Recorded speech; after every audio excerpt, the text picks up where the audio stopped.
Mike, let's move along to CJ Carr, the class of 2024 quarterback commit. Well documented. You saw him last year, and it wasn't his best performance. You had the chance to see him again last weekend. What did you take away from the second viewing? Okay, so the game I went and saw last year is against Bedford at home. Carr, this stat line stuck with me. 6 of 25, 88 yards in a pick. They got shut out 7-0 against a team that this year they blew out like 50-0 or something crazy. And then in this past Friday against Ann Arbor Pioneer, I believe it was, a team that they blew out in the regular season, Pioneer. And this is, again, I don't know if I mentioned this yet. This was a first round playoff game this past Friday. Pioneer goes up 7-0, and then Carr's team gets the ball, Celine, and goes 3 and out. And I'm like, are people about to kick me out of this damn stadium? Like, I'm a bad luck charm. They're about to punt the ball. It's 4th down. You're like, man, it's Pioneer. What if they get the ball and then go 14-0? Carr's team runs a fake punt, 1st down. Game's over at that point. And then I think it was 56-7 or 56-14 or something like that. Carr's stat line, he was pretty good. It was 17 of 20, 200 yards and a couple touchdowns. He was very good on the evening. And folks watching on YouTube can watch. You guys are seeing the clips that I shot from that game. In his 3 incompletions, 2 drops, and then 1 pass he threw away. He's trying to make a play outside the pocket, nothing going, so he threw the ball away. He was pretty darn good. And his best 2 passes on the day were those drops. So inside the pocket, outside the pocket, passes,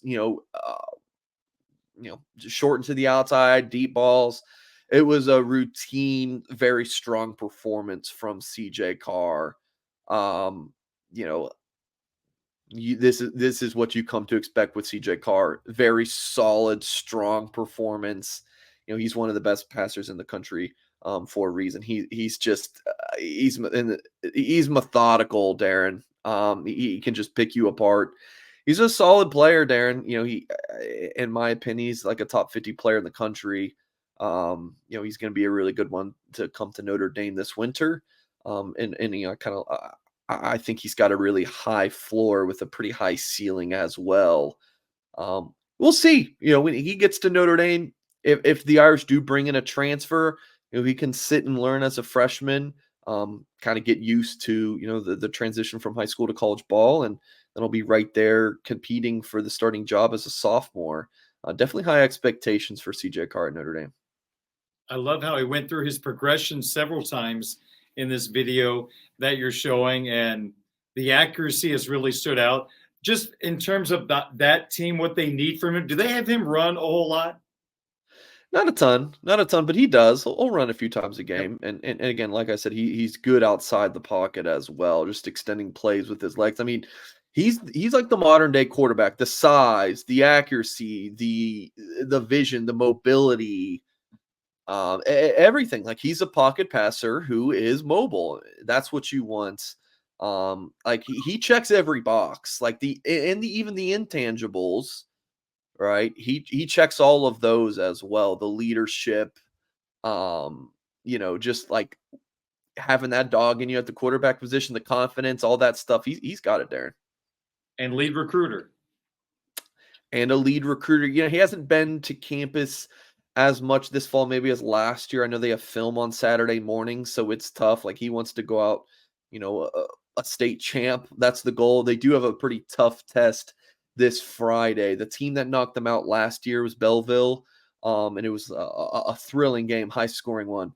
That's who they have again this Friday. So you got CJ Carr versus the number 1 overall player in the 2025 class. That's Bryce Underwood, the quarterback from Belleville. So it's going to be quite the battle of quarterbacks there, Carr versus Underwood. Mike Singer is my guest, Blue and Gold Illustrated, blueandgold.com. We're on WSBT Radio and the Blue and Gold YouTube channel. So the 24 class, in terms of team rankings, Mike, where do the Irish stand right now, and where might they end up? Yeah.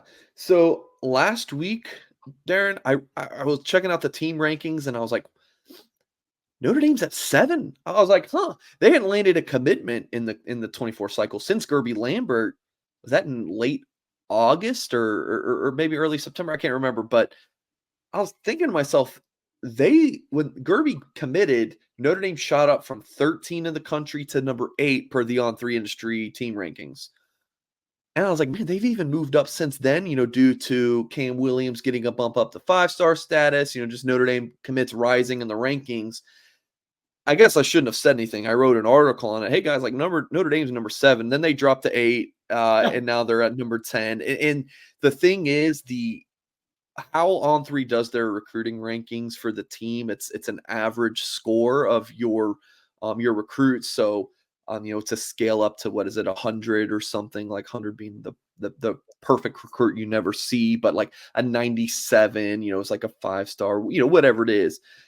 Notre Dame's average is 91.619. I mean, they are so close to being number 7, which is Texas A&M number at 91.811.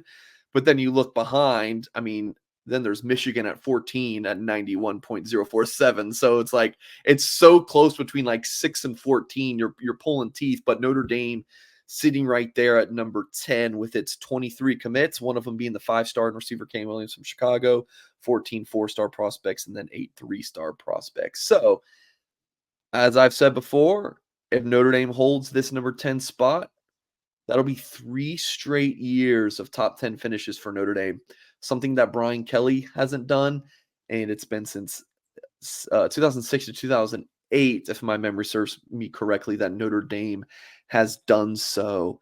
And that would be Freeman's first 3 years on the job as Notre Dame head coach, that they have done so.